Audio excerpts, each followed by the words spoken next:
Hi, this is Henry Farish with Texas ABL, and we have a Sinoswan model ST90Pro that we purchased from Sinoswan and had it delivered to Houston, brought to San Antonio.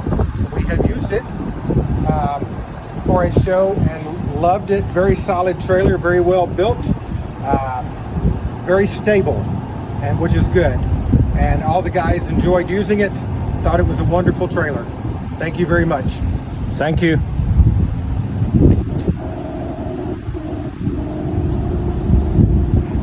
Okay, one of the features that I like about the ST90Pro is the way that the side wings lock with just this latch right here.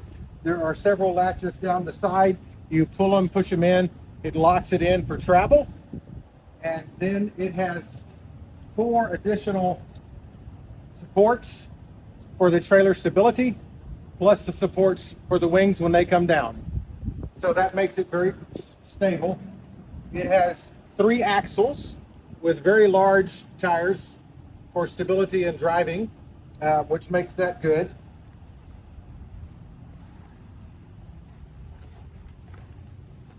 The control unit for the engine is in the back. So this is where you open it up, crank the engine for it to access the hydraulic fluid to make the trailer work. This is the hydraulic pump. It also can run off of electrical for the hydraulics, but we always use the engine. This panel right here is your control panel, and you can pull out this,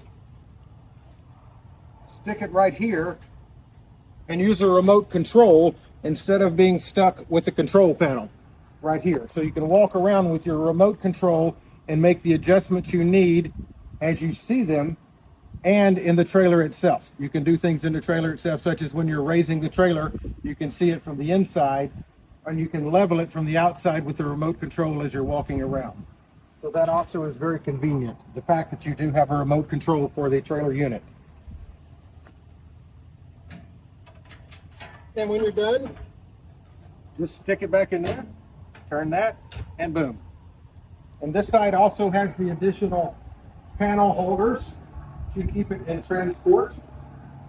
It has banner holes for when the wings raise up to put banners, which we did on a show for the people that are doing the show. And here again, here's the more stability things that you let down once you're ready for that. Once you have your trailer leveled and you have it where you want to be, you let these down, put it down for additional support, just the same as the other side. And again, another latch here. I actually just learned that this is an emergency brake, which I did not know, but I know that now. So you can hook up to this, and when you need to, you pull that down to tighten up the emergency brake, make that work, or pull it up, I'm not sure which. This is the actual remote control that you walk around with. The green button activates it whether you need to go up or down. And then here are your different controls. You can do all jacks at once. Front left, front right, rear left, rear right, stage left, stage right, wing left, wing right. So you would start out, once you get your trailer level and where you want it with your remote control, by raising your wings. Get your wings up out of the way, and then you can lower your stages down and get them leveled out, at which point then you're ready to move on with the rest of setting up the stage at that point. So that's what the remote control is. When you're not using it, you pull this little tab off, save your battery. And that's on, that's off. So that defines the remote control right there. You can store it in the trailer. I choose to keep it with me, but because things tend to get lost. Yeah. So that is why I keep that with me. One of the few modifications we made, because our truck was so high, was we had, this came with a 5th wheel. We had a trailer company convert it to a gooseneck so that we could lower it down in the front, raise it up in the back. But that's one of the few things that we did, and that was more for our liking, because we did not want to use the 5th wheel, because the 5th wheel in the back of the truck jacked the trailer up another foot.